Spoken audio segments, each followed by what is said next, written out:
Primeiramente, bom dia a todos. Uma alegria recebê-los aqui, né, para a gente fazer a divulgação dos resultados do Saresp. Para nós, um dia especial, resultados que nos empolgam bastante. A gente vai ver aí um crescimento expressivo nas avaliações que foram feitas, e isso, obviamente, é fruto de muito trabalho.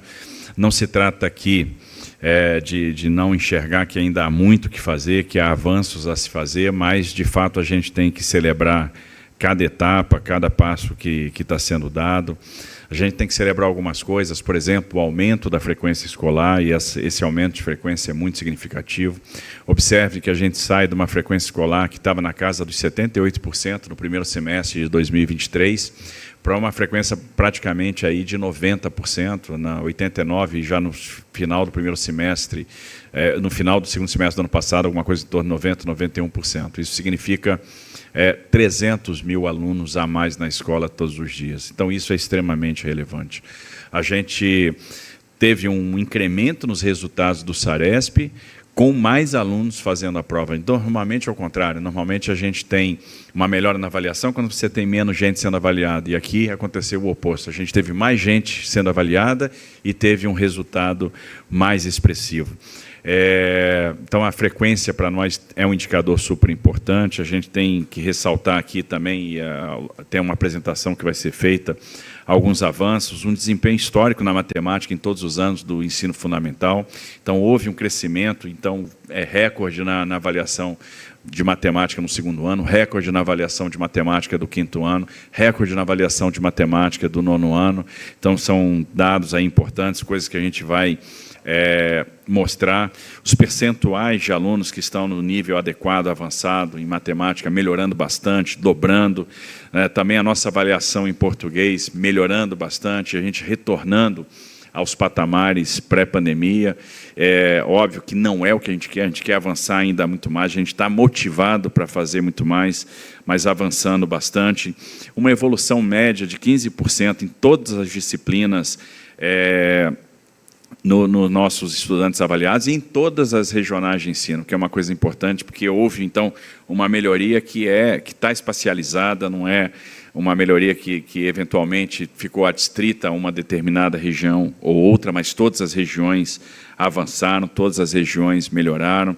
Relações que a gente foi fazendo, né, em termos de avaliação da frequência, onde melhorou a frequência, a gente viu que melhorou a nota média, né, às vezes as escolas que avançaram mais no uso de determinadas ferramentas que foram disponibilizadas também tiveram o resultado melhor.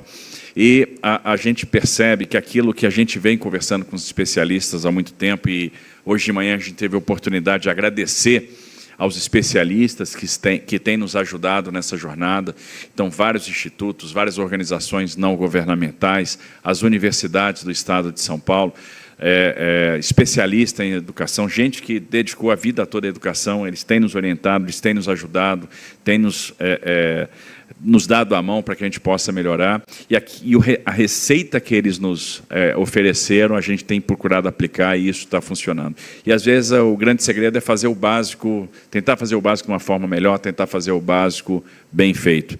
E esse básico passa por, primeiro, olhar a alfabetização na idade certa, e nós demos um grande salto na alfabetização na idade certa. A gente está olhando a primeira infância, olhando os primeiros anos. É impressionante como São Paulo cresceu na alfabetização, chegando ao selo ouro do Ministério da Educação esse ano. Então, algo que a gente estava distante alguns anos atrás e que a gente conseguiu avançar, é uma conquista importante. Também, quando a gente olha regionalmente, todas as regiões do Estado avançaram. Hoje a gente tem os 645 municípios comprometidos, e isso passa, né, para uma integração Estado com municípios. A gente vai ver que houve o compartilhamento de material, o investimento na formação dos professores municipais, compartilhamento de ferramentas, o incentivo financeiro também para os municípios, um investimento pesado na alfabetização na idade certa, que nos proporcionou um avanço muito grande. Isso passa pela formação continuada de professores, e isso tem sido um objetivo muito grande. Isso passa pela recuperação do aprendizado, pelos programas de tutoria, isso passa pelo incremento das escolas de tempo integral. Então, quando a gente vai aplicando o receituário, a gente vai vendo que os resultados vão aparecendo. Os resultados estão à disposição dos professores desde o primeiro dia de aula, então isso tem um caráter de melhoria contínua, então não adianta você fazer uma avaliação e depois não usar essa avaliação para que a gente possa continuamente aperfeiçoar a nossa rede. Então, os professores tiveram acesso ao desempenho detalhado dos seus alunos, por disciplina, por conteúdo, de maneira que eles já possam fazer a recuperação do aprendizado nessa jornada inicial e fazer o reforço daquilo que ficou ainda pendente para que a gente possa ir trabalhando esses conteúdos e continuar tendo aí a melhoria contínua. Mas o fato é que nós tivemos um resultado aí bastante expressivo, então, em termos de alfabetização, a gente avançou, em termos de anos iniciais, a gente avançou, em termos de anos finais, fundamental, a gente avançou. Quando a gente compara o ensino médio com o resultado dos nossos alunos de ensino médio, com os alunos dos institutos federais, com também os alunos do Paula Souza, a gente já vê uma similaridade em termos de desempenho. Então, são alunos que estão em escolas que têm um processo seletivo e obviamente, são escolas que têm se destacado ao longo dos anos. A gente começa a aproximar os nossos alunos da rede do desempenho desses alunos. E a gente vê que programas como o ensino profissionalizante tem sido efetivo. Então, a gente, esse ano, vai ter 321 mil alunos da rede na dupla formação, no ensino profissional, e aí vem aquela noção de utilidade da escola. Isso tem feito com que a frequência tenha aumentado, com que a performance tenha aumentado, e isso tem sido extremamente positivo. A gente tem a questão da bolsa de estágio do ensino médio, que a gente vai ampliar. A gente tem a questão do Prontos para o Mundo, que tem sido um grande sucesso em termos de formação no idioma, né? E não é só os alunos que vão para o exterior, que fazem o intercâmbio, mas também aqueles que se preparam para ir e acabam não sendo selecionados, não ficando dentro daquele universo que vai, mas que se prepara para aquilo, né? E que o ganho é da rede como um todo. Também a questão do Provão Paulista, esse vestibular seriado, o acesso à nossa rede. Então, enfim, eu acho que tem muitos resultados para a gente falar, para a gente celebrar. E eu, sem me alongar muito mais, eu vou passar para o Feder para que ele possa, então, fazer a apresentação e falar um pouco dos resultados. Eu quero cumprimentar já todo o time da Secretaria de Educação, todo o corpo de dirigentes, todo o corpo de professores, né, que tem feito a diferença. O nosso corpo docente realmente está de parabéns. Obviamente, isso nos dá um orgulho muito grande e eles são os grandes responsáveis aí por esses resultados. Então, Feder, com você. Obrigado, governador. Bom dia. Bom dia. Muito obrigado por vocês estarem aqui. Hoje é um dia histórico, porque a gente trabalhou muito por 3 anos e vieram os resultados, né? Então, primeiro eu queria dividir com vocês sobre o acompanhamento que eu tenho do Palácio e do governador Tarcísio, que é uma preocupação genuína com a melhora dos estudantes, principalmente dos mais vulneráveis. Então, ele quer o tempo inteiro saber: a gente está fazendo a diferença? A gente está melhorando realmente? A gente está dando possibilidade? A gente está fazendo a escola pública se igualar, chegando perto das escolas particulares? Então, essa é a preocupação. E a gente trabalhou muito, muito para esse dia, tá? E a gente, como o governador disse, tem alguns resultados muito importantes. E eu dividi, são poucos slides para vocês, tá? Mas eu dividi a apresentação entre resultados e motivos, tá? Quais os grandes resultados? E aí a apresentação, os slides, a gente vai mostrando isso num mix, tá? Os grandes resultados são, primeiro, 300 mil alunos a mais nas escolas, todos os dias com aumento de frequência, tá? Então, a frequência escolar... tem um slide aqui... Calma, quem que está passando? Deixa que eu passo aqui, ó. Pode segurar no primeiro slide. Eu só vou dar um resumo. Qual que é o primeiro slide? Pode voltar tudo. Aí, segura aí, pode deixar que eu acho que vai funcionar aqui se eu passar? Vai. Tá. Então, assim, a frequência escolar não é uma canetada da secretaria que a gente consegue avançar. Tá? Não é porque o governador quer, não é porque a secretaria e o secretário querem que avança. É um trabalho de uma escola mais significativa, o aluno vê mais valor. Quando a gente começou, 22 alunos faltavam de 100 todos os dias. Esse número reduziu pela metade. 11 faltam. No final do ano, 10 faltavam. Foi perto do Saresp. Então isso é muito bom. Tá? Segundo, e aí os resultados eu vou fazer por ciclos. Tá? Então a gente vai começar pelo F1, tudo bem? Então o F1, o que aconteceu? A gente praticamente zera abaixo do básico em língua portuguesa, no segundo e no quinto. Reduz muito os abaixo do básico em matemática. Avança no... a gente dobra o avançado e o adequado em matemática. E bate o recorde da série histórica de matemática.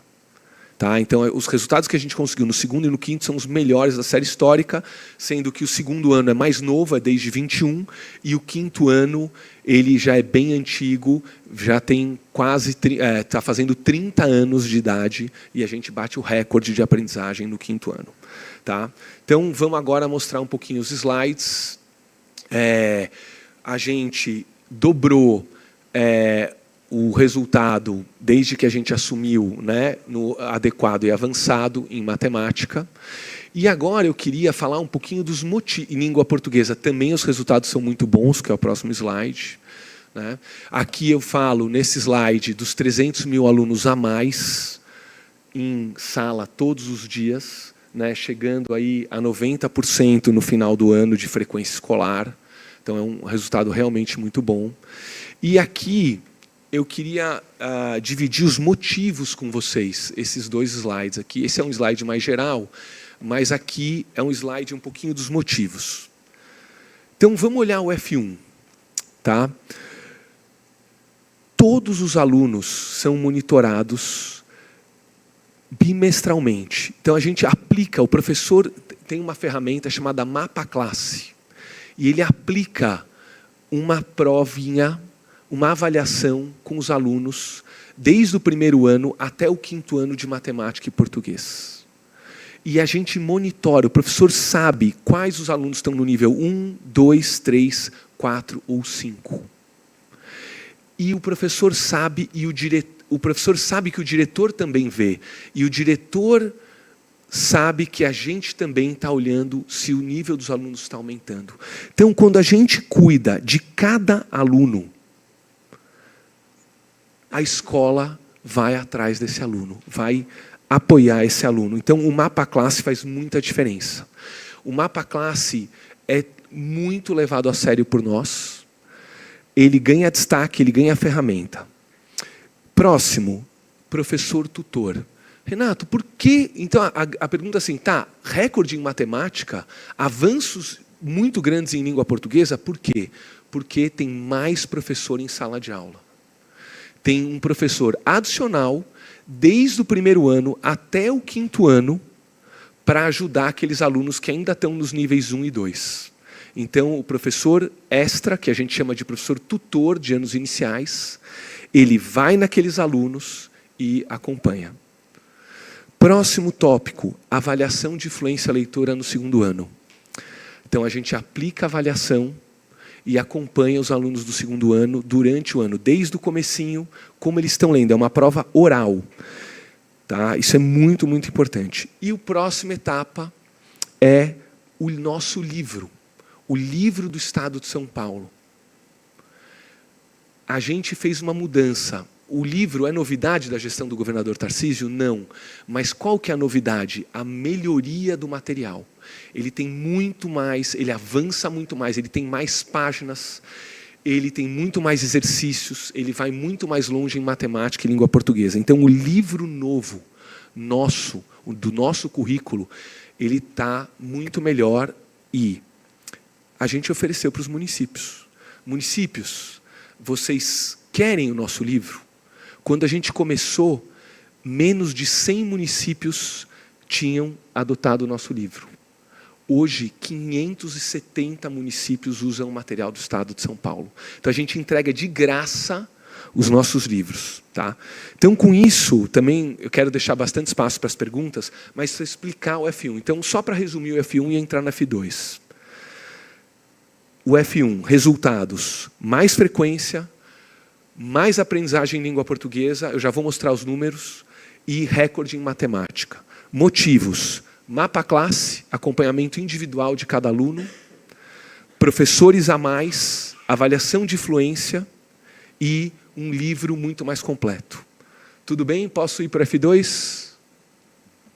Então, vamos falar um pouquinho de F2. Então, aqui fala tutoria. Bem lembrado.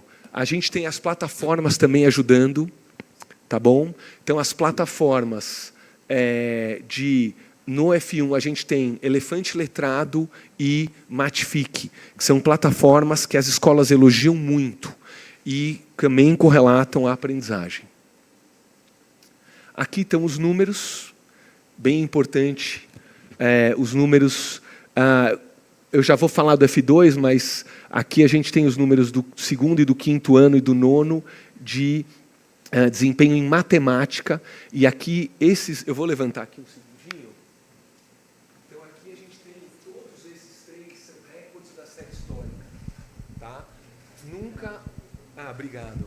Então, a gente conseguiu 200 pontos no 2º ano, no 2º aninho, com os alunos de 7 anos, 236 pontos para o 5º ano, também recorde da série histórica, e um avanço enorme no 9º ano, também recorde da série histórica. Tá? Eu já vou entrar no Fund 2, né? Mas esses 2 números aqui para o Fundamental 1, anos iniciais. E aí agora a gente vai para os resultados de proeficiência, que é quanto que a gente tem de avançado, adequado, básico e abaixo do básico. Então é muito importante isso aqui. Reduzimos em 2 anos o abaixo do básico de 22% para 6% dos alunos em matemática. E o avançado e o adequado, né, se você somar aqui, dá 40%, a gente foi para 70% dos alunos com adequado e avançado. Né, um crescimento muito grande, aqui é o 2º aninho de matemática, a gente já vai mostrar aqui os próximos. Matemática 5º ano, também uma redução do abaixo do básico de 23% dos alunos para 11% dos alunos, e 40%, se você somar adequado e avançado, para quase 70%, quase 60%. Então, um crescimento muito grande que a gente tem em matemática no 5º ano. Isso leva a gente para o recorde da série histórica. Agora, 9º ano, também um avanço importante. A gente sai de 11 para 20 de adequado e avançado e reduz em 5%, quase 5%, o número de abaixo do básico, em matemática 9º ano. Agora vamos olhar a língua portuguesa. Aqui a língua portuguesa. Então a gente tem 191 pontos para o 2º aninho, que é um número, eu já vou mostrar, que a gente praticamente eliminou o abaixo do básico. No 5º ano, 213, foi um salto muito grande que a gente deu, de 206 para 213. Tá? E no 9º ano, pulamos de 235 para 243. Então, são melhoras bem grandes. Então, acompanhando aqui, 2º aninho, 170, 195, 191, 200, 206, 213 para 5º ano, 234, 235 e um pulo de 8 pontos agora para o 9º ano, 243. E aqui os mesmos slides, só que para língua portuguesa. Então, praticamente eliminamos, né, 1% dos alunos só no abaixo do básico em língua portuguesa e um grande avanço, né, o avanço do avançado mas é uma melhora muito grande no avançado, de 50 para 60, se você somar com avançado e adequado, praticamente 96% de adequado e avançado. Vamos olhar o 5º e depois o 9º. 5º ano, também uma melhora grande, o abaixo do básico reduzindo de 17 para 11 e as duas de cima, avançado e adequado, indo de 50 para 60% dos alunos. Então, uma melhora boa no 5º ano de português. E no 9º ano, também redução do abaixo do básico, de 26 para 23, e um avanço de 20% para 30% de adequado e avançado, né? Então, 9 pontos aí, se você somar o adequado e o avançado. Aqui é um slide de engajamento. Então, a gente tem mais alunos fazendo a prova, né? Durante o ano, a gente conseguiu ir para quase 90% dos alunos fazendo Saresp. Aqui, eu vou até pedir, porque os gráficos mostram números recentes, mas, historicamente, o Saresp... Vou usar esse microfone aqui de volta. Obrigado. Historicamente, o Saresp, no ensino médio, tinha uma participação de 60% a 65%. E agora a gente está chegando em 90% no ensino médio. Então é muito, muito importante esse resultado. E aqui eu queria falar do F2. Esse talvez seja o slide mais importante nosso. Tá? Aqui a gente inovou e a gente colocou o Saresp para todas as disciplinas em todos os anos. Então, antigamente, a gente só tinha o Saresp para português e matemática no 9º ano. Agora existe Saresp para história, geografia, língua inglesa, língua portuguesa, ciências e matemática para 6º, 7º, 8º e 9º. E a gente melhorou em todos os resultados, em todos os anos. E aí estão as melhoras. Desde 12% em língua portuguesa no 6º ano, até 27% em matemática no 8º ano. Deixa eu pegar esse gráfico, essa tabela, né? Então, cada ano aqui, 8º ano em geografia, foi de 3,8 para 4,7, aumento de 23,7%. História, no 7º ano, né, aumentou pouco, tá vendo? 2,5. Mas já no 8º, aumentou 24%. Então aqui tem todos os aumentos e são resultados comparáveis. Então isso aqui é muito importante, porque a gente testa itens dessa prova. Na prova do ano, alguns itens eram os mesmos. Então a gente consegue realmente afirmar que houve, por exemplo, uma melhora de 18% em geografia, 21% em matemática lá no 7º ano. Então, são aumentos muito robustos.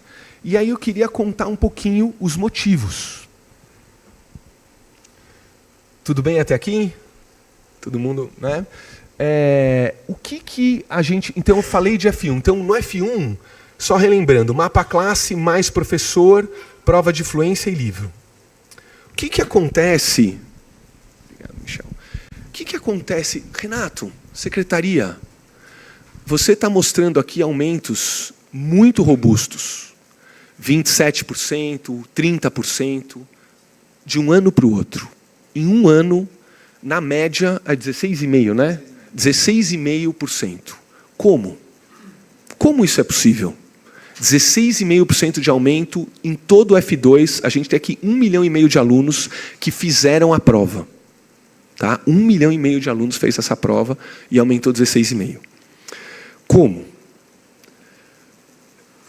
Com uma escola organizada.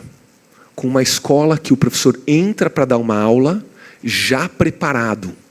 Se ele entra, imagina quando vocês estavam lá no 7º ano, no 8º ano, e tinha uma aula de ciências, tinha uma aula de língua portuguesa. O professor, ele entra preparado para dar aula. A próxima aula é a aula 8, aqui está o material, aqui está o livro. Você fez a formação, 90% dos professores estão fazendo a nossa formação antes de entrar para dar aquela aula. Aí ele dá a aula. Quando ele termina a aula, ele ele vai no aplicativo nosso chamado Sala do Futuro e ele fala, terminei a aula 8. Todos os alunos dele recebem a lição de casa daquela aula. E ele vê qual aluno fez qual não fez, qual acertou, qual não acertou. E ele acompanha se os alunos fizeram ou não fizeram a lição de casa. Então, é outra escola. E ele vai dando as aulas e os alunos vão fazendo a lição de casa. O número de lição de casa explodiu. Então, a gente tem bilhões de exercícios sendo feitos pelos alunos. E os professores acompanhando se tem acerto ou se tem erro, qual aluno está fazendo, qual aluno não está. Depois tem a prova paulista. Antes o professor passava o ano inteiro sem saber. Será que meus alunos estão aprendendo? Eu não sei. Como que ele sabe? Ele tem as provas dele, mas como que os alunos estão em relação ao ano passado, em relação aos padrões? Ele não sabia. Então, ele tem a prova paulista e no final do ano ele tem o Saresp. E aí eu queria completar. Tudo isso aqui gerou milhões e milhões de informações. O que isso faz? A gente entrega essas informações no primeiro dia de aula. No primeiro dia de aula, cada professor da rede, 150 mil professores, receberam tudo que os alunos aprenderam e não aprenderam na nossa plataforma. Ele clicava, nossa, eu dou aula no 8º C, lá em Bauru, de ciências. Eu consigo ver como os meus alunos foram em ciências no Saresp. Então isso é muito inovador. E durante todo o ano de 2025, os professores foram nesse ritmo. É uma escola organizada, essa é a palavra. Uma escola organizada. O aluno entra, o professor entra, ele foi treinado para dar aula, ele deu a lição de casa, ele acompanhou o que os alunos estão entendendo, ele viu na prova e ele está vendo que a prova do Saresp está chegando. Renato, mas a sala de aula é equânime? Os alunos estão todos no mesmo nível? Ou tem é muito diferente dentro da sala de aula? E a resposta é, as salas de aula nossas são muito diferentes. Qual a solução? Professores extra, tutoria. Então isso aqui é muito importante.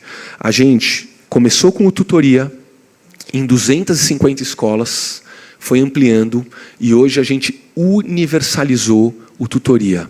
Renato, explica o que é o tutoria. O tutoria é a escola recebe professores adicionais de português e matemática para trabalhar com os alunos que têm maior defasagem. Então, como a gente conhece o aluno, como a gente sabe como o aluno está indo nas provas, nas lições, a gente tem o Saresp individual de cada aluno. Aqueles alunos com maior defasagem, eles vão para uma aula com os professores extra, com os tutores. Tá? Então, hoje, nesse ano, a gente tem universalizado para todas as escolas que têm alunos com defasagens, tem professores extras. Então, isso é para explicar os resultados. Então, escola organizada, tutoria para os alunos que mais precisam. Esses avanços aqui são porque a gente não cuidou só daqueles alunos adequados. A gente cuidou dos alunos que estavam para trás. A gente deu aula focada, quase uma aula particular, através de tutores para eles. Tá bom? Isso aqui é muito, muito importante. Além disso, a gente tem outras medidas.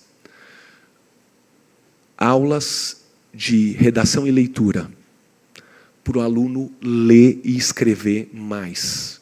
Quantas redações foram feitas o ano passado? 13 milhões de redações pelos nossos alunos. Eles escreveram igual eles nunca escreveram. Esse ano a meta é ainda mais ambiciosa, a gente quer mais redações. Então os alunos escrevem muito mais. E isso eles não melhoram só em língua portuguesa, eles melhoram em todas as matérias na área de humanas. E a leitura também, aula de leitura. Em matemática, aonde que veio o crescimento? Aula de educação financeira. Então, o aluno vê mais sentido na matemática. Tudo bem? Posso avançar? Tem só mais alguns itens aqui do F2 e aí a gente vai para o médio. Tá? No F2, a gente tem o seguinte: Prontos para o Mundo. Renato, Prontos para o Mundo é só para 1.000 alunos. Não é só, é muito. Mas são muitos alunos. Agora, e o estímulo deles? Porque a gente já está agora chegando em praticamente todas as escolas da rede de F2 já enviaram alunos para o Prontos para o Mundo. Isso é um exemplo. O aluno, ele pensa, eu posso ir para o exterior. Se eu estudar, se eu for bem no Saresp, eu vou bem. Eu vou viajar. E isso estimula o aluno a ir melhor. Então, a gente tem o Prontos para o Mundo, que a definição ocorre, a primeira parte, no 9º ano. Então, o aluno do 9º já está muito mais focado em ir bem, porque ele tem essa chance do intercâmbio. Tudo bem? Posso ir para o médio? No médio, a gente tem... mais um assunto antes de ir para o médio. Os resultados que a gente conquistou, eles vieram em todas as regiões do Estado. Não é numa região, em outra região. Em todas as unidades regionais de ensino, a gente teve avanços. Aqui a gente trouxe aqui algumas cidades, grandes cidades, como São José, Ribeirão, Campinas, mas os avanços se deram em todas as regiões do Estado. Isso aqui é muito legal. Tá? Bom, falar um pouquinho do ensino médio, participação, recorde. A gente avançou muito. A participação na terceira série, vocês estão vendo lá o número, 75, 84 e 88. Isso é com Provão Paulista. A participação era de 60% a 65% dos alunos do médio no Saresp. Aí com o Provão a gente sobe para 75 na terceira série, aí sobe para 84, sobe para 88. E um fator importante, o noturno sobe de 77 em 24 para 86 em 25. Então, é muito mais gente fazendo a prova e o aluno do noturno mais ainda. Tá? Então, a gente está muito satisfeito. O Provão, ele fez essa participação aumentar muito dos nossos estudantes e a gente tem aqui, como o governador falou, o sucesso de ver os alunos nossos sendo aprovados praticamente no mesmo nível do Paula Souza, que é uma escola de excelência, e dos institutos federais, que são escolas de excelência. Tá? A gente não tem uma comparação 24 com 25 do ensino médio, porque o Saresp ele vai agora classificar os estudantes para o Provão Paulista, para o vestibular, para a faculdade. Isso está mudando a cara do ensino médio. Tá? Então, a gente classifica. E a gente tem os nossos estudantes já quase iguais ao Paula Souza, em algumas disciplinas, passando os alunos dos institutos federais, o que nos enche de orgulho. Próximos resultados. No ensino médio, o que eu queria destacar? Frequência escolar aumentou muito. Educação profissional, que a gente tem, com o Paula Souza, 42% dos estudantes, os 321 mil que o governador mencionou, e só na escola estadual a gente já está com mais de 30%, a gente saiu de 3% para mais de 30% dos estudantes na educação profissional. Então, isso é uma mudança muito grande.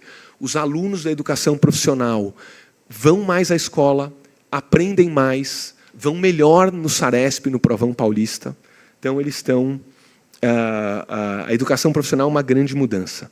Outra grande mudança, BEM, Bolsa Estágio Ensino Médio. Renato, o que é o BEM?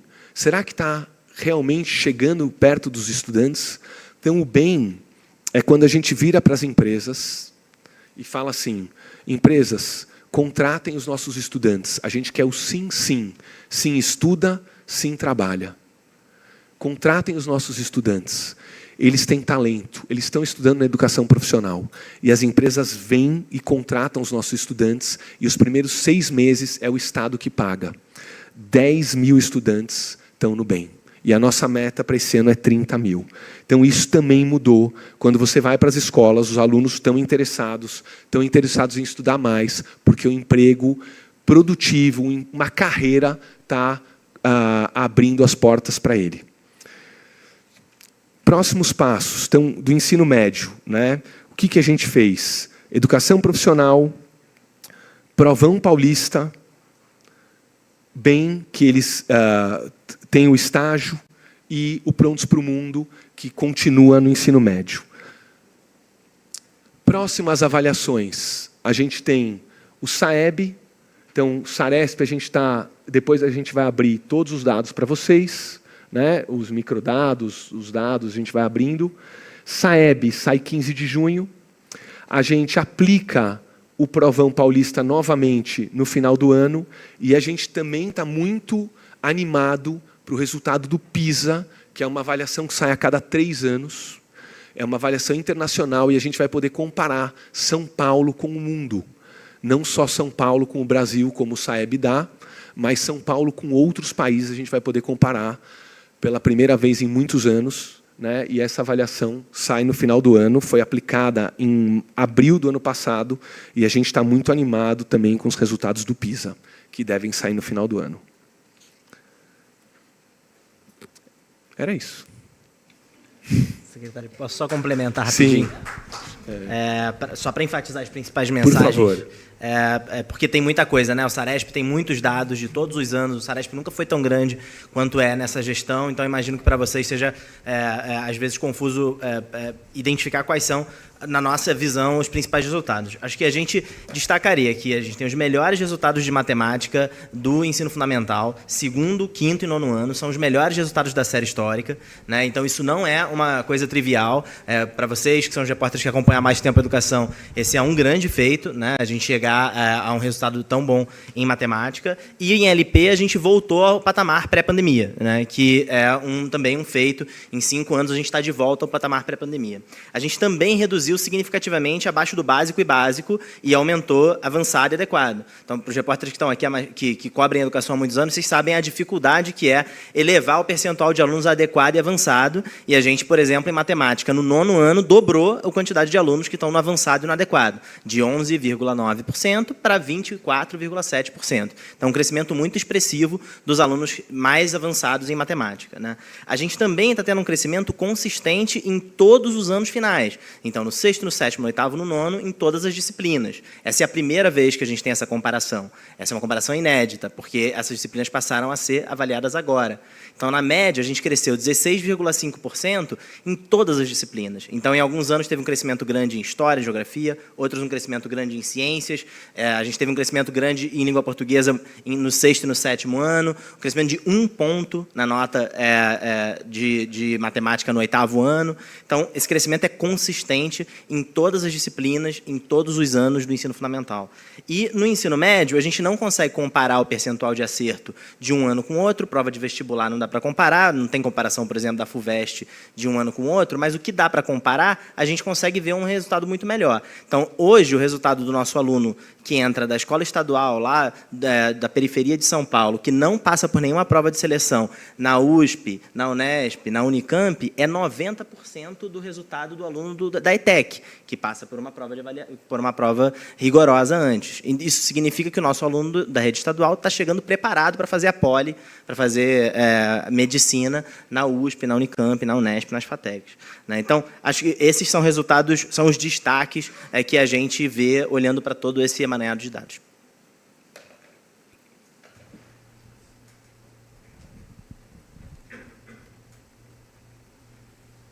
Vamos então às perguntas. Anderson. Oi. Oi. Bom dia, governador. Bom dia, secretário. Desculpa, estou me enrolando aqui com dois óculos. Obrigada pela apresentação. A gente viu um aumento, uma melhora em vários níveis. Agora, chamou a atenção a questão do nono ano de português. Vocês não apresentaram, acho que ano a ano, a gente tem aqui desde 2020, mais ou menos, e dá para notar que, por mais que cresceu esse ano de 24 para 25, no ano de português, ele não chegou ao que São Paulo tinha em 2022, ou seja, um ano antes da sua gestão, ainda na gestão Dória e Rodrigo Garcia. E também não chegou aos patamares antes da pandemia, né, de 2019. Como é que vocês entendem esse resultado? A maneira que o governo pegou, né? O governo pegou esses alunos com. Se você quiser, eu te dou eu tenho aqui exatamente quanto que estava. Estava em 2019, na pandemia, 249,6 o desempenho português no nono ano. Em 2022, gestão Dória, 244,2. Agora, a gente está em 243. Portanto, a gestão Tarcísio assumiu o governo federal, do governo estadual, desculpa, com 244, e agora está finalizando com 243 pontos o nono ano de língua portuguesa. Eu queria que vocês comentassem isso. Achei aqui, peraí. A gente está aqui, ó, 243, né? Eu comento, Renata, dizendo o seguinte, a gente, olhando 24 para 25, a gente subiu 8 pontos. Então, a gente se preparou para estruturar a escola, para ter uma escola organizada e potencializar a escola. Então, esse ano subimos 8 pontos, é bastante. Então, a gente tem 2 sentimentos aqui. É o suficiente? Não. Mas estamos indo na direção certa? Sim. Subimos 8 pontos. Desculpa. Subimos 8 pontos, que é um resultado consistente. Lembrar que esses estudantes eram justamente os estudantes que estavam no ciclo de alfabetização, no final do ciclo de alfabetização durante a pandemia. Então, os estudantes que estão chegando no nono ano são estudantes que têm uma defasagem significativa por conta da pandemia. Então, a gente está recuperando essa defasagem. 243 e 244 é mais ou menos a mesma coisa na escala. Então, a gente está retomando o patamar anterior. Mas eles não estavam na alfabetização durante a pandemia, quem está no nono ano, já estava no terceiro, quarto ano. Eles estavam no final dos anos terceiro, finais. quarto. Eles estavam no final dos anos finais. A gente sabe que nem todos os alunos estão 100% alfabetizados no ciclo de alfabetização. Então, os alunos são alunos que ainda carregam uma defasagem muito significativa, né, do período em que eles estavam na pandemia. Eu queria completar só um segundo, governador. Quando aqui, a gente, em 2023, foi nosso primeiro ano, a gente teve uma queda de 10 pontos. Sim, certo? Justamente, acho que é por isso, só que o que acontece? Quando a gente chega, a gente pega uma grade horária com aulas de 45 minutos, que não é o ideal é 50 minutos, que a gente arrumou isso. Tá? O Brasil inteiro, o mundo inteiro é 50 minutos. A gente tinha uma grade horária de 45. A gente pega uma redução gigante em língua portuguesa para entrar outras disciplinas. Então, não tinha como a gente arrumar em 2020. A gente chegou já com essa grade horária. Pouca aula de língua portuguesa, pouca aula de matemática, e não só no nono. Então, já de alguns anos. Então, eu diria que o nosso ano base não é 244, é 234. E aí a gente subiu 10 pontos desde o que a gente pegou.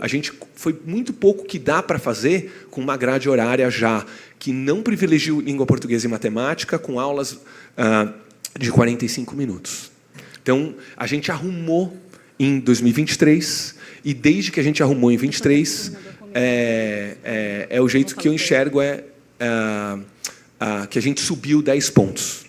O orador pode responder também. Obrigada. Não, só eu acho que a gente está aqui, de certa forma, celebrando uma série de resultados que foram positivos, onde a gente viu avanços expressivos. É óbvio que a gente sabe que tem muito a fazer ainda. Então, quando a gente pega esses resultados dos alunos do nono ano, por exemplo, de 2022, e compara com agora, a gente sabe que esses alunos que estão sendo avaliados agora no nono ano tiveram a influência da pandemia nos anos iniciais. Quando a gente percebe o que está acontecendo, a gente vê o avanço expressivo nos anos iniciais. Isso significa que a gente está projetando o futuro. Lá na frente, a gente vai ver que os alunos do nono ano vão ter um resultado muito melhor, porque a gente está, no final das contas, trabalhando com alunos, e aí a gente vê os resultados dos anos iniciais são muito melhores que os resultados dos anos finais. É porque esses alunos carregam uma deficiência, um déficit de aprendizagem muito grande. Por isso, programa de recuperação, programa de tutoria, a gente já vê os alunos dos anos iniciais com uma performance muito melhor. E aí é a plantação. Esses alunos, quando estiverem avançando e chegarem lá, por exemplo, no nono ano, vão ter um resultado muito melhor, que não vão ter a dificuldade de aprendizado que esses alunos hoje têm. E é por isso que a questão da recuperação do aprendizado, o programa de tutoria, o professor adicional para a gente, é fundamental. A gente precisa diminuir esse gap. Então, realmente, a gente sabe que tem muito a fazer. Tivemos um avanço importante e eu tenho certeza que o resultado desse ano ainda vai ser melhor do que foi do ano de 26, que a gente vai apresentar, né, que vai ser apresentado ano que vem, vai ser melhor do que o desse ano. Não tenha dúvida disso. Governador, boa tarde. Vocês atribuem esses resultados ao uso de plataformas, ao uso dos slides, a esse maior controle que vocês estão tendo dentro do que acontece dentro da sala de aula? E, se sim, vocês pretendem continuar com essa política, reforçar essa política? Porque é uma política que tem sido bastante questionada, né? Já foi questionado pelo Ministério Público, professores, sindicatos, os próprios estudantes, os secretários já em alguns eventos, os próprios estudantes já pediram para que tivesse menos exigência do uso dessas plataformas. Pretendem continuar usando, vão reforçar esse uso? E só incluir aí mais uma outra coisa, o secretário falou que boa parte desses resultados são consequência aí dos professores tutores, né? De ter mais professores em sala de aula. Mas vocês começaram esse ano uma nova política separando os alunos com bom e pior desempenho. Vocês vão seguir com essa política de separar os alunos? E, se sim, por quê? Tá bom. Primeiro, eu acho que não dá para atribuir isso somente a uma ação, mas um conjunto de ações. Então, quando a gente está falando da melhora do resultado, a gente está falando de uma série de questões. Primeiro, a estruturação melhor das escolas de tempo integral. A gente está falando de uma política de recuperação de aprendizado que vem com os professores tutores. A gente está falando da formação continuada de professor. A gente está falando do papel do Multiplica, que é fundamental. Então, a preparação dos professores para dar aquela aula. A gente está falando do aperfeiçoamento do material didático e, obviamente, tem o uso da plataforma que pode contribuir em alguma medida. A gente, quando faz a correlação, e aí a gente pode comparar as turmas que mais usam, por exemplo, o Matific, são as que têm melhor performance em matemática, e aí eu tenho uma correlação positiva.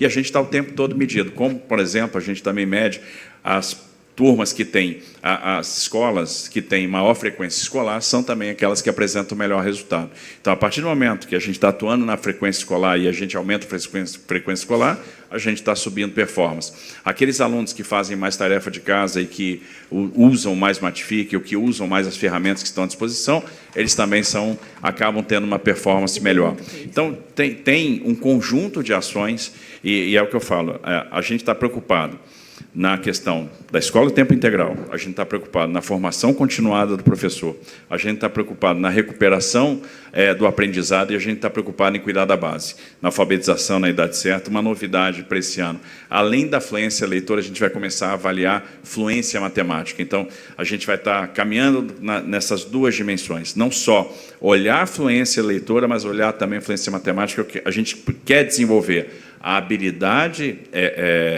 da capacidade leitora e também a habilidade com os números, e já desenvolver isso desde os primeiros anos. Então, eu acho que é um conjunto de medidas. Eu sempre falo para os alunos que às vezes falam comigo, olha, Tarcísio, poxa, eu não queria usar tanta ferramenta. E eu sempre falo, olha, isso aqui está para auxiliar. A gente sempre tem que buscar o algo a mais. A grande questão é o seguinte, a gente não controla muitas coisas na vida. Tem uma coisa que a gente controla, é o nível de energia que a gente coloca em cada processo. Se a gente vai acordar 1 hora mais cedo, se eu vou estudar 1 hora a mais, se eu vou estudar 2 horas a mais, se eu vou estudar 3 horas a mais, isso está no nosso controle. O que a gente quer é dar o maior acervo, o maior ferramental possível à disposição dos alunos. Você hoje tem o Open English, que está à disposição dos alunos. Você tem, por exemplo, Me Salva, que é uma plataforma de preparação para o Enem, que está sendo disponibilizada gratuitamente. E aí cabe ao aluno usar isso também da melhor forma possível. Você tem, na sala de leitura, você tem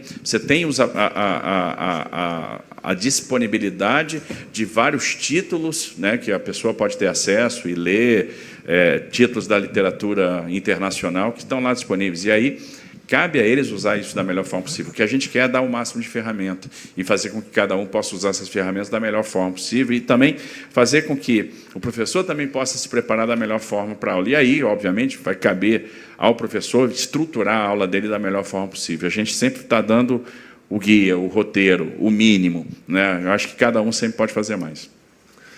Aí, completando, né, tua resposta sobre o projeto de alunos, né, que você citou. A gente fez em 147 escolas, 100% por escolas que gostariam de fazer.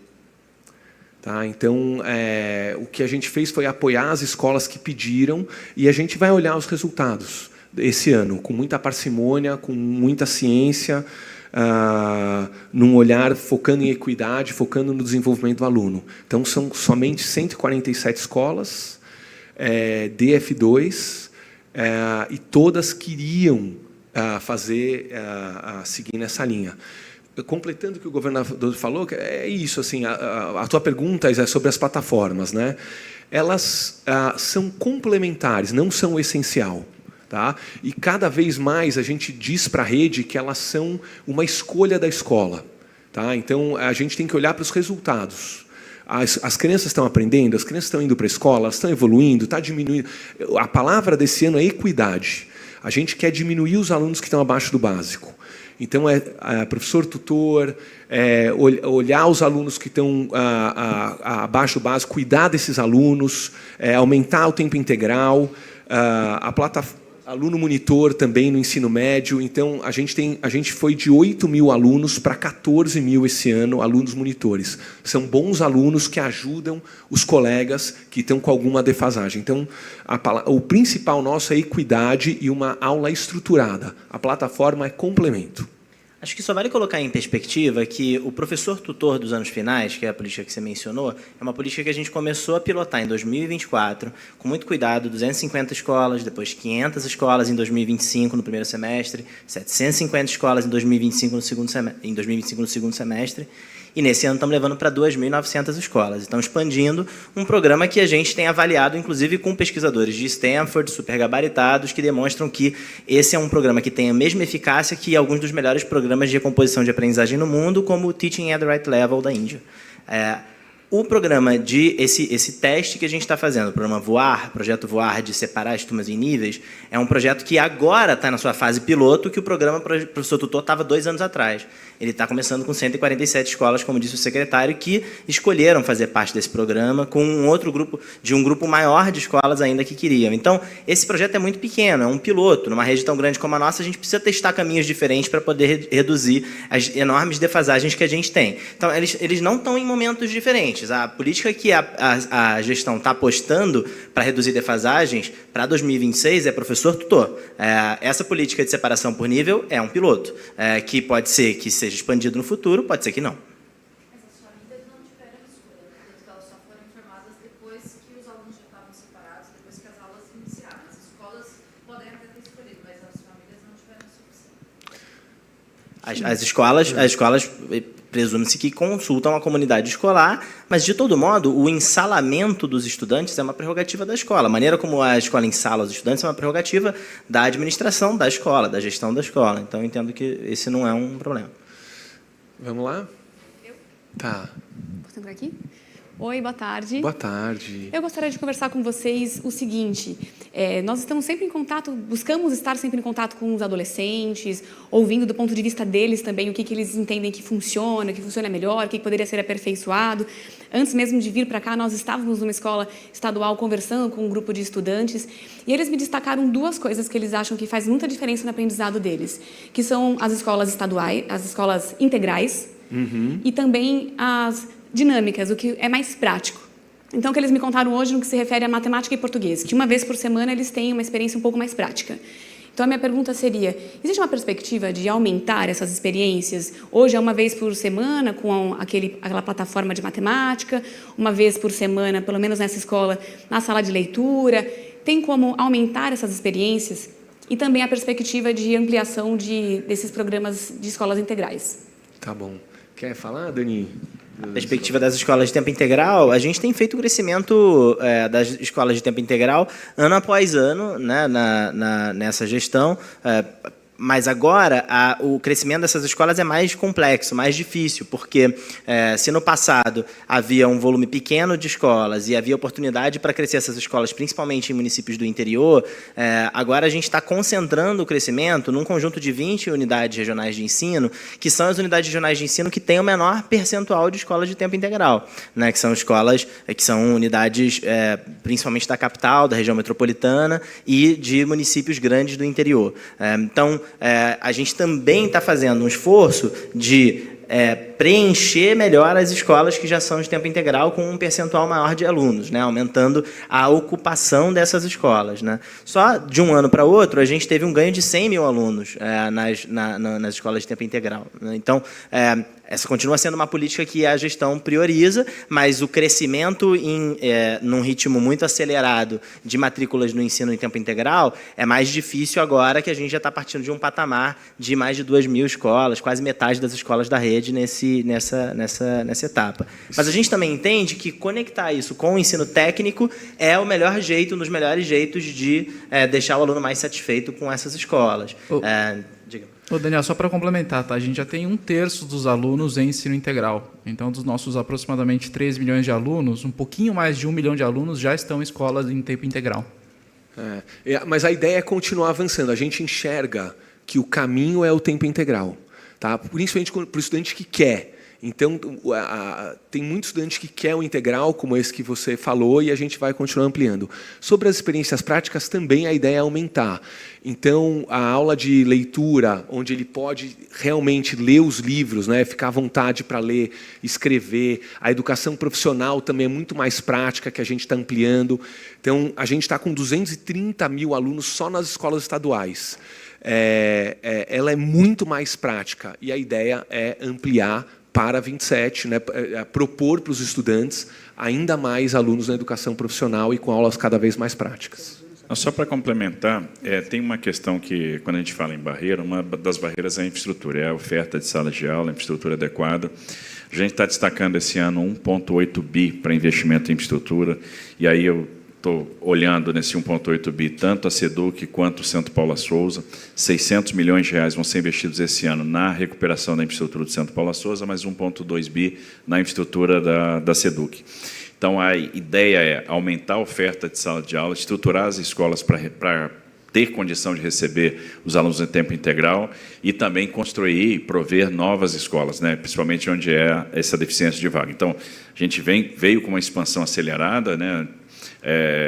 O Estado avançou, hoje são praticamente 2.500 escolas, a gente tem metade da rede, 1/3 dos alunos estão em tempo integral, mas a gente quer e entende que é fundamental expandir mais. Isso casa também com uma outra preocupação nossa, que é quando a gente instituiu aí um programa de superação da pobreza, e o grande questionamento vem sempre, poxa, por que às vezes as pessoas não conseguem trabalhar, não conseguem prosperar, e aí a gente, olhando o território, é porque ali falta a creche, porque ali falta a escola de tempo integral, a gente está casando essa necessidade também das pessoas que precisam ter um plano de desenvolvimento individual, que elas precisam se capacitar, com a necessidade de ela ter a segurança de ter o filho numa escola de tempo integral. Então, dentro dessa lógica de território, a gente vai aumentar a nossa provisão de vagas de escola de tempo integral, e aí usando esse dinheiro que nós vamos investir esse ano, a gente está falando em 1,2 bi, mas isso vai ser contínuo a partir de agora, até mesmo por causa da adesão do Estado de São Paulo ao Propag, e isso é uma das premissas. Então, a gente começa a ter um fluxo financeiro para esse tipo de investimento.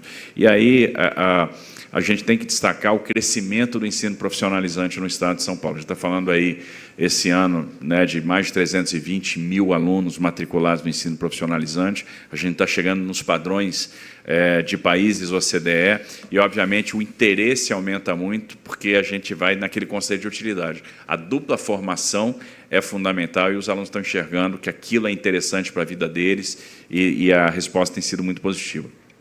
Acho que tem um dado que complementa isso que é muito interessante, que é o aluno que faz o ensino técnico tem um resultado 12,5% melhor em matemática no Provão Paulista na segunda série, por exemplo, comparando turmas propedêuticas e técnicas na mesma escola. Então, e esses estudantes, eles não passam por um processo seletivo, eles não fazem uma prova para entrar nessas turmas. Então, é sinal de que realmente o ensino contextualizado, prático, como você disse, faz com que o estudante aprenda mais. Bom dia a todos. Bom dia. Eu queria voltar a falar sobre português. Me chamou a atenção aqui nos dados que houve uma queda em relação aos números da pontuação de 2024 para 2025. Em 2024, a pontuação para o segundo ano, eu estou me referindo, que foi 195,8 em 2024 e em 2025, 191,7. Então, a gente tem uma redução aí, aliado ao que a gente já vinha conversando na pergunta da Renata, que também chama atenção no caso do nono ano, ano, a comparação com 2022 também chama atenção. E aí eu queria entender se, na visão de vocês, faltou ao governo, à Secretaria da Educação, dar mais atenção para a língua portuguesa, já que a gente tem esses dois resultados, né, a comparação com a gestão anterior, no caso do 9º ano, e, nesse caso da própria gestão, uma queda entre 2024 e 2025. O que aconteceu? Como é que vocês avaliam isso?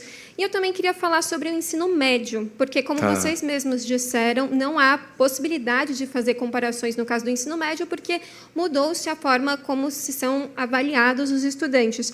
Isso encerra aí um ciclo de uma série histórica que vinha de muitos anos. O SARESP existe há muito tempo aqui no estado de São Paulo. Isso é criticado por especialistas em educação, né? Porque, no final das contas, a gente não consegue comparar e saber se os estudantes do ensino médio estão ou não melhorando. Então, a gente tem relativizações em algumas questões, mas o dado que era do SARESP simplesmente deixa de existir. Eu queria um comentário de vocês também sobre essa mudança.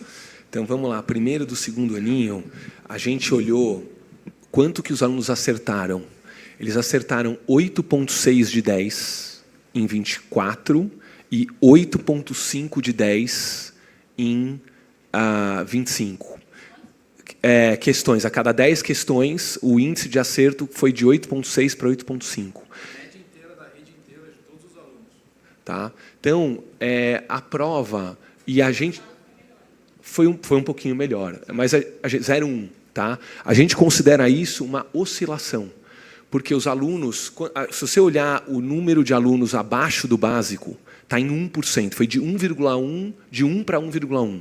Então, é uma oscilação. Inclusive, a gente vai pedir para a VUNESP para que torne a prova já mais difícil para o ano que vem, para a gente poder capturar melhor os ganhos de aprendizagem. Então, isso, respondendo à tua pergunta, os estudantes estão no limite já superior da prova, e oscilou de 8,6 para 8,5. Então, caiu, mas foi de 8,6 para 8,5. Então, isso é no 2º aninho. Não, é no global, tanto que o abaixo do básico foi de 1 para 1,1. Né? 1%, Renata. Assim, a gente enxerga como uma oscilação. Tá? Na verdade, você chega num determinado patamar e, a partir dali, você começa a flutuar. Você pode jogar um pouco, oscilar um pouquinho para baixo, um pouquinho para cima, mas não tem peso estatístico. Não, a gente tem que melhorar. Não, vai crescer. A gente tem que melhorar a prova, porque o Michel pode dar os dados melhores. A gente tem muito estudante gabaritando a prova no 2º aninho. No 2º aninho, 10% das escolas gabaritaram a prova, 20% das 10%. Tá? 20% das escolas acertaram 9,5 ou mais. E a gente está falando isso a média dos estudantes, né? Então, o que a gente entende é que a gente bateu no teto do instrumento de avaliação. E o que o Renato colocou a gente vai deixar esse instrumento com teto mais alto para a gente conseguir medir melhor esse avanço. Tá? Tanto é que abaixo do básico e básico, juntos, somam 4,7. Então, é 3,6 de básico e 1,1 abaixo do básico. Então, é um percentual muito pequeno de estudantes abaixo do básico e básico no 2º ano do ensino fundamental, mais ou menos o mesmo do ano passado. Então, realmente, o instrumento está chegando no seu limite. Então, avançado, a gente tem 61,6% dos alunos avançados. Se você soma avançado com básico, dá 96% dos alunos. Né? Então, isso é um sinal de que o instrumento precisa ser modificado. Esse instrumento foi construído durante a pandemia, partindo do pressuposto de que os alunos seriam alfabetizados até o 3º ano do ensino fundamental, então, de 2021, que era a lógica daquele momento, você vai lembrar, Renata. Então, ele é um instrumento que, na nossa visão, ele não captura todo o ganho possível que a gente poderia ter. Tanto que o percentual de alunos alfabetizados nessa escala é diferente do percentual da escala de outras avaliações, por exemplo. Do ensino médio, a gente tem 2 políticas aqui. Primeiro, o SAEB, que continua o histórico e que o resultado vai sair em junho, e a gente vai fazer um SARESP agora no meio do ano, para a 3ª série do médio, tá? Para ter a continuidade do estado de São Paulo. Então, no mês de junho, a gente aplica um SARESP para os estudantes da 3ª série para que a gente possa, nos moldes do passado, para ser comparável com o passado. É uma mudança. Para não perder o histórico, entendeu? Conversando com os especialistas, como a gente não quer abrir mão do provão, que é uma política espetacular, o Provão é uma política espetacular, a gente não pode abrir mão dele. Então, a gente faz o Saresp em junho para a terceira série do médio, porque o Provão ele é classificatório. Né? Ele quer medir o estudante. E o Saresp quer medir o sistema. Então, a gente aplica em junho para todos os estudantes da terceira série do médio com a VUNESP agora, para que a gente tenha continuidade dos dados. Olá, boa tarde, tudo bem aqui no canto? Oi. Tudo bem? Tudo. Bom, o Saresp ele mede o aprendizado dos alunos e, claro, traz, então, a partir dos resultados, um norte para os professores no próximo ano, mas eu queria que vocês comentassem um pouco sobre o que os resultados positivos do Saresp em 2025 revelam sobre os professores em si, sobre a atuação deles no ano passado. Tá. A gente está muito satisfeito, grato e elogioso com os professores. A gente fez uma grande parceria com eles, de apoio e mostrar para eles como estão avançando as turmas. Acho que vale a pena fazer uma comparação. O professor, mesmo de matemática, por exemplo, de um 8º ano, ele dava as aulas, mas ele não tinha como saber com certeza o avanço da turma. Agora, ele consegue saber se a turma está fazendo lição de casa, está acertando. Depois ele tem 3 provas paulistas para acompanhar, seja de matemática, de história, de química, de filosofia, de sociologia. E, no final, ele tem o Saresp. E o Saresp, ele consegue ver realmente o avanço do aluno. Além disso, a gente ainda tem um complemento, que é mais justiça, tanto para elogiar aquele professor, reconhecer, quanto para o bolso dele, uma remuneração adicional, que é o bônus que a gente vai dar agora, ouro e diamante, e que a gente ainda está levantando os números professor a professor, mas a gente deve dar um bônus recorde da história com um grande número de professores com prêmio ouro e diamante. A gente não tem um percentual exato ainda para falar para vocês, vai falar quando tiver, mas a gente está muito animado. Então, o que eu diria é que o professor, o que a gente sente quando conversa com eles, que eles se sentem muito mais apoiados, tanto pela gestão da escola quanto por nós. Então, eles têm o material que eles podem usar, impresso e digital, eles têm a formação que eles estão fazendo e estão gostando junto com a gente, eles têm o apoio do diretor muito mais forte e eles estão brilhando. Né? Então, o nosso sentimento para os professores é gratidão. E porque, em última análise, são eles que trouxeram esse resultado. Governador, secretário, bom dia. Boa tarde, né, agora. Eu queria saber exatamente, porque há um investimento do governo estadual em relação às parcerias público-privadas nas escolas e também a escola cívico-militar. Nesses dados do Saresp deste ano, há um crédito, o governo acredita as escolas com parceria público-privada, na visão de vocês, também as escolas cívico-militares, mas eu acho que é público-privada nesse momento. Qual é a avaliação de vocês em relação a esse tema? Na verdade, a gente ainda não tem nenhuma escola da parceria público-privada em operação. Né? Nós fizemos o leilão, essas escolas estão ficando prontas agora, antes do prazo. A gente deve ter entrega de aproximadamente 15 escolas até junho. Né? Então, as empresas, que são os 2 grupos, né, que estão tocando esses empreendimentos, estão conseguindo antecipar. O que a gente tem visto é uma aderência muito àquilo que a gente pensou, porque as escolas estão ficando de excelente nível, é uma disponibilização de uma infraestrutura de alta qualidade que a gente vai ter. A gente está falando de aumentar a oferta, aí, nesse caso, em 35 mil vagas, e essas escolas elas foram pensadas para ficar em regiões onde a gente tinha deficiência de vagas, onde alunos, por exemplo, procuravam o ensino noturno, não porque estavam trabalhando, mas sim porque não tinham a oferta de vaga no diurno.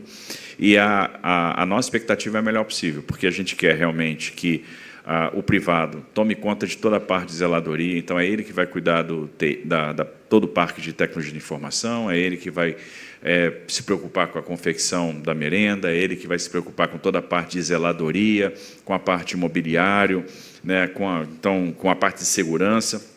Isso desobriga o time de pedagogia dessas tarefas. Então, o diretor, o coordenador pedagógico, os professores vão estar muito mais focados naquilo que interessa, que é o aprendizado. Então, eles vão receber uma infraestrutura pronta, que vai ser gerida, que vai ser avaliada por eles mesmos, que vai ser avaliada pelos alunos, pelos professores, pela comunidade, por um verificador independente, e isso tem efeito na própria remuneração. Então, quanto melhor avaliado a escola, ele pode ter a remuneração cheia, caso contrário, ele vai ter pênaltis ali de remuneração por não atingir determinados requisitos. Mas e aí você cria um sistema de incentivo também, porque quanto melhor a escola for feita, for trabalhada, menos problema de manutenção ela vai dar. Então, é uma busca pela qualidade. Então, é o primeiro ensaio que a gente está fazendo, eu acho que vai dar certo. E o que a gente tem visto aí das obras tem sido assim, extremamente positivo, extremamente gratificante. No caso das escolas cívico-militares, elas estão começando agora também, mas o que eu falei, o que interessa muito para nós agora são esses pilares. O pilar da formação continuada de professor, o pilar da educação de tempo integral, o pilar da recuperação do aprendizado, né? Então, o pilar do treinamento contínuo. É isso que, no final das contas, vai nos proporcionar a melhoria contínua. E aí, a gente aproveitar esse resultado das avaliações para ver onde é que a gente pode melhorar e a gente se desafiar mais. Vamos fazer o básico primeiro. Melhoramos o básico? Estamos fazendo melhor o básico? Vamos dar o próximo passo. Vamos aumentar um degrau em termos de complexidade. Vamos começar a pensar como é que a gente prepara esses alunos melhor para o PISA, como é que a gente vai dar mais ferramenta. Então, esse é o espírito da melhoria contínua, é isso que vai nortear aí as nossas ações. Só uma dúvida, só para concluir dentro do que o senhor respondeu. Nessas escolas públicos-privadas, né, não vai ter, então, ingerência sobre a educação, só sobre infraestrutura e demais? Sim. A PPP está organizada para isso, é para ser um facilitador. Então, o privado ele vai fornecer infraestrutura. A gente quer uma infraestrutura de melhor qualidade. E eu vou ter, então, um grupo, uma equipe que vai estar focada nisso. A questão pedagógica é toda com a Secretaria de Educação. Ela recebe um negócio lá pronto, com a chave na porta, para entrar e tocar da melhor forma possível. E se tiver problemas, eles vão nos avisar e a gente vai interpelar aquele prestador de serviços que vai ter um regulador, né? Vai ter um verificador independente, ele vai ser avaliado pela prestação daquele serviço e isso é que vai dizer se ele vai ter uma remuneração cheia ou não, se ele vai ganhar o que está previsto no contrato ou não, porque tem pênaltis previstos por descumprimento de determinados requisitos de desempenho. Então, eu tenho requisitos de desempenho que estão muito claros no contrato. A ideia é desobrigar o nosso time de pedagogia dessas tarefas do dia a dia. Então, eu quero o diretor muito mais focado na questão pedagógica, o coordenador pedagógico muito mais focado no aprendizado, o professor muito mais focado. E aí, deixa o privado cuidar da manutenção da calha, deixa o privado cuidar da pintura, do mobiliário, do parque de tecnologia de informação, da segurança, da qualidade na confecção de merenda, porque ele vai ser avaliado para isso, ele vai estar focado nesta atividade. E aí, desobrigar o nosso time de pedagogia disso, a gente entende que eu ganho mais tempo dedicado realmente ao ensino, ao aprendizado, à melhoria contínua. Eu queria saber em relação ao bônus que vai ser pago para os professores. Boa tarde, né? Antes de tudo. O senhor falou que não vai dar os detalhes ainda, mas o que dá para antecipar em relação a quais são os seus critérios adotados para esse pagamento? No ano passado, eu vi aqui que o ouro foi 1 salário, o diamante 2 salários, então eu queria saber se continua dessa forma, se é para todos os professores parcela única, se isso vai ser pago agora em abril, enfim, o que vocês puderem antecipar.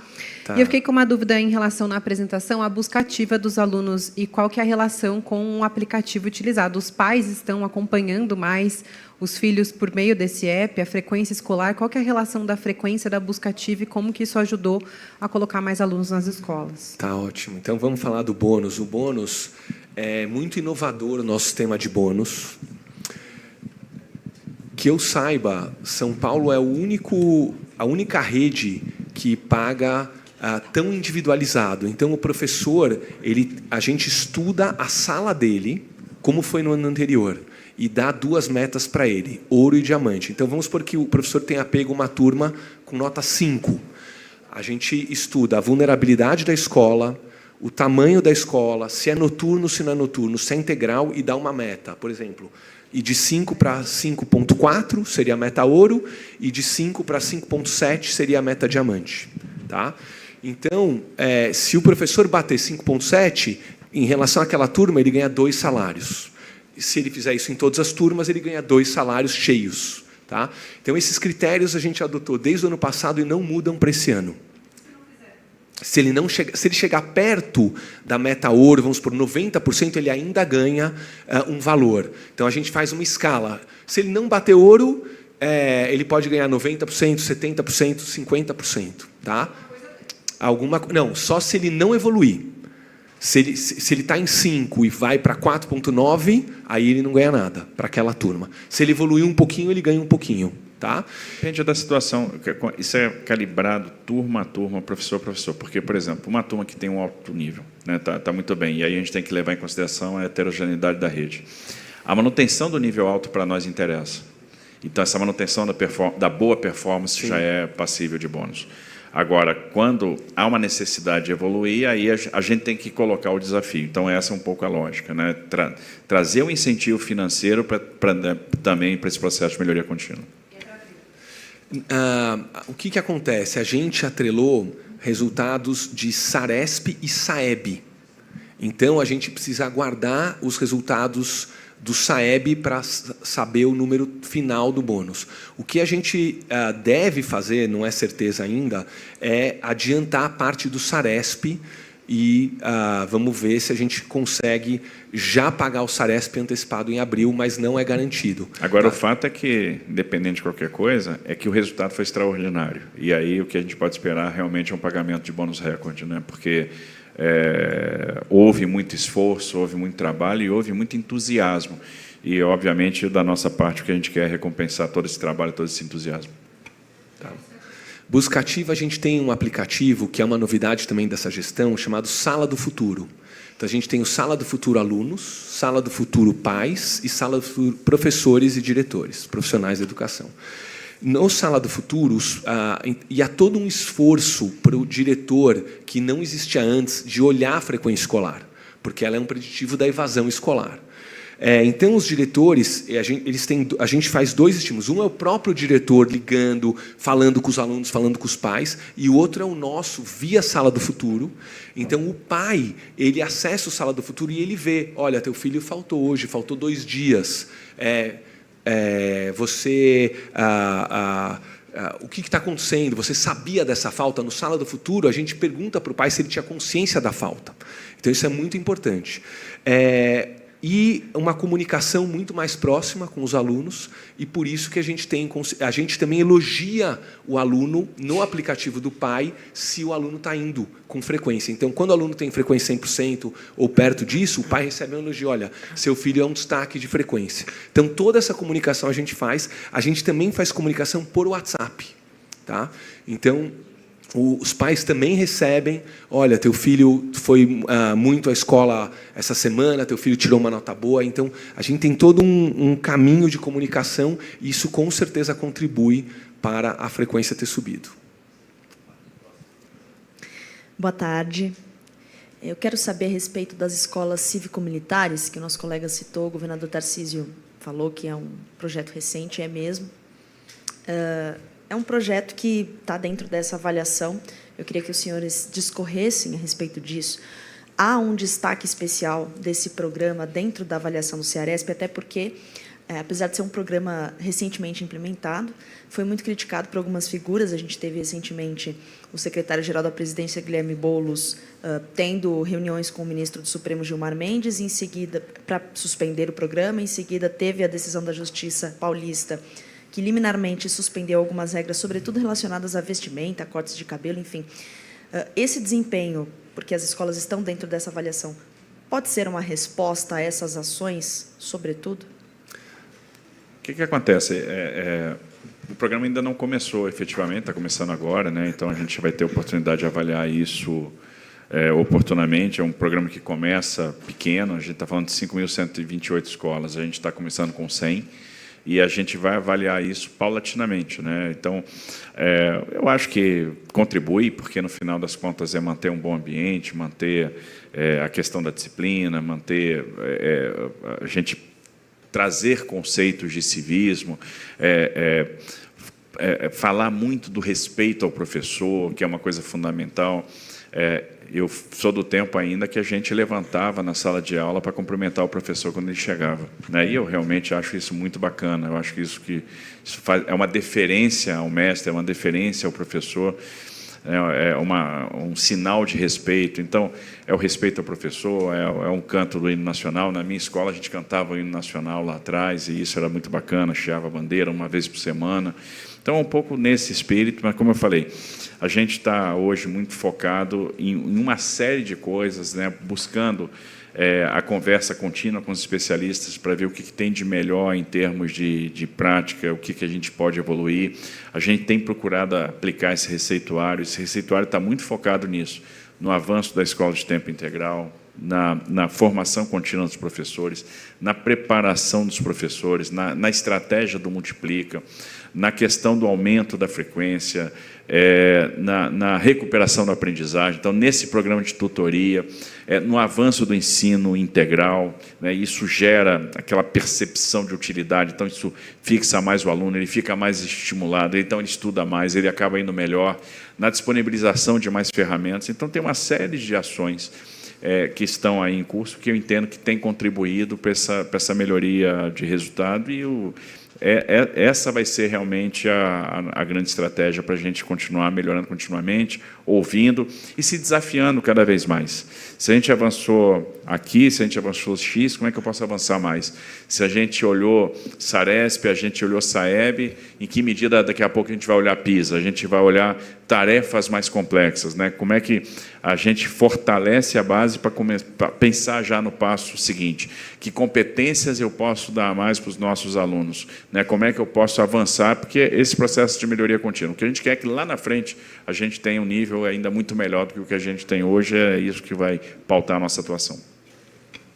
Boa tarde. Eu só queria tirar uma dúvida sobre o Saresp do ensino médio. Eu entendi que os alunos do ensino médio fizeram o Saresp, mas vocês não vão divulgar por conta da comparação com a série histórica do Saresp. Não é que a gente não vai divulgar, é porque o Saresp, hoje, no ensino médio, é o Provão Paulista, então é uma prova de vestibular. Como é uma prova de vestibular, ela é sempre inédita. Então, você perde as balizas que dão para você a comparabilidade. Mas o ano passado foi feita essa divulgação. Por que esse ano não vai ser? Porque daria para comparar. O ano passado vocês fizeram 2023 e 2024.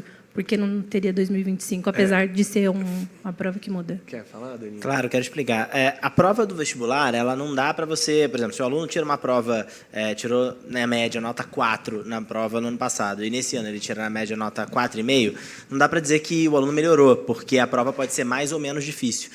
Então, a gente tentou fazer, no ano passado, uma equalização pós-prova, que era aplicar a prova num grupo menor, que era de alunos de fora da rede, para tentar balizar o nível de dificuldade, mas nesse ano a VUNESP entendeu, que é nosso fornecedor, que não dá para fazer isso. Então, assim como a gente não tem, por exemplo, a comparação da taxa de acerto dos alunos da FUVEST de um ano para outro, a gente não tem também a comparação do Provão de um ano para o outro, porque essa prova é, como disse o governador, de itens inéditos, e você não tem itens de ligação que permitem conectar uma prova com a outra.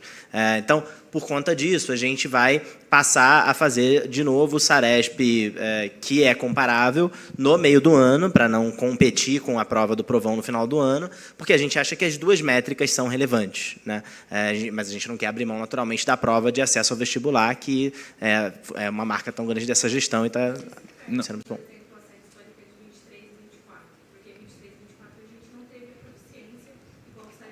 Sim. Por isso que a gente vai aplicar agora no meio do ano, e aí a gente volta com a comparação.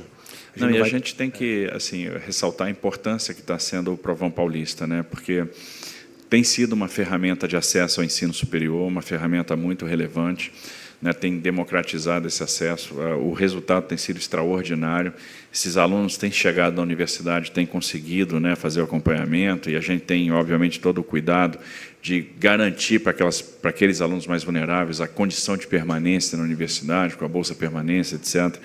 Mas tem sido muito bom abrir essa porta dentro de uma lógica de vestibular seriado, onde eu afasto aquela pressão do vestibular para o aluno da rede pública, né, que às vezes, lá atrás, considerava muito distante, né, eventualmente uma FUVEST, etc. Então, olha, você vai ter a oportunidade de fazer a prova no primeiro ano, no segundo ano, no terceiro ano. Esse ano foi a primeira vez que a gente teve o ciclo completo. Então, os alunos que ingressaram nas universidades via Provão Paulista foram avaliados primeiro, segundo e terceiro ano. A gente tem tido o melhor relato das universidades, foi construído em parceria, em conjunto com as universidades. Então, a gente dá a oportunidade do aluno que foi mal no ano recuperar no ano seguinte e aí ele se manter conectado com esse objetivo de buscar um curso superior numa universidade de alto nível, como são as universidades de São Paulo. Então, para nós é muito importante manter o Provão Paulista como forma de acesso ao ensino superior, e aí, obviamente, para não perder também essa avaliação seriada da qualidade de ensino, como a gente falou, o Provão Paulista estou medindo o aluno, estou classificando o aluno que vai acessar a universidade, e o SARESP, no final, a gente quer ver a performance da rede. Então, a gente vai manter os dois instrumentos. Então, essa é a solução. Em junho, fazer o SARESP para a terceira série, e aí o que a VUNESP conta para a gente é o seguinte: uma prova, para medir o sistema, ela tem que ter uma série de questões, muito mais itens.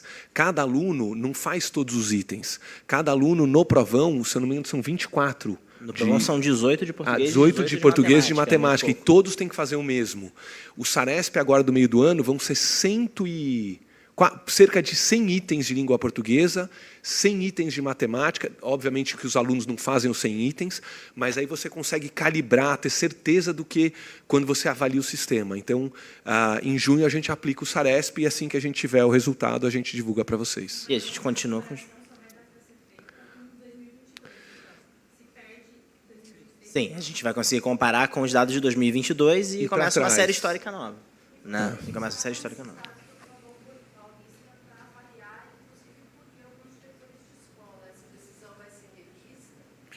Não.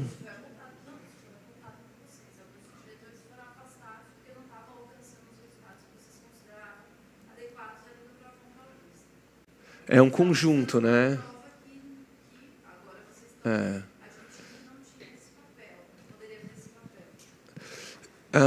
Quem afasta o diretor não é a secretaria, é a unidade regional. Então, não, a gente entende que, às vezes, sim, pode acontecer daquela pessoa, daquele diretor ou diretora não estar ajudando a escola. Então, a escola precisa entregar resultados, a gente olha um conjunto de fatores, a frequência escolar é muito importante, a frequência do professor é muito importante, e o contexto daquela escola é muito importante. Então, o dirigente, ele é a pessoa que está ali pertinho, e ele olha e fala, olha, nessa escola é preciso mudar a direção, o provão é um fator, sim, que inclui isso, mas num contexto. Isso é muito importante. A avaliação não tem uma dimensão só, ela tem várias dimensões. A nota é uma dimensão, nós temos outras dimensões, então tem várias avaliações que são feitas do próprio aluno, do diretor, então são várias coisas que compõem essa avaliação que está sendo feita.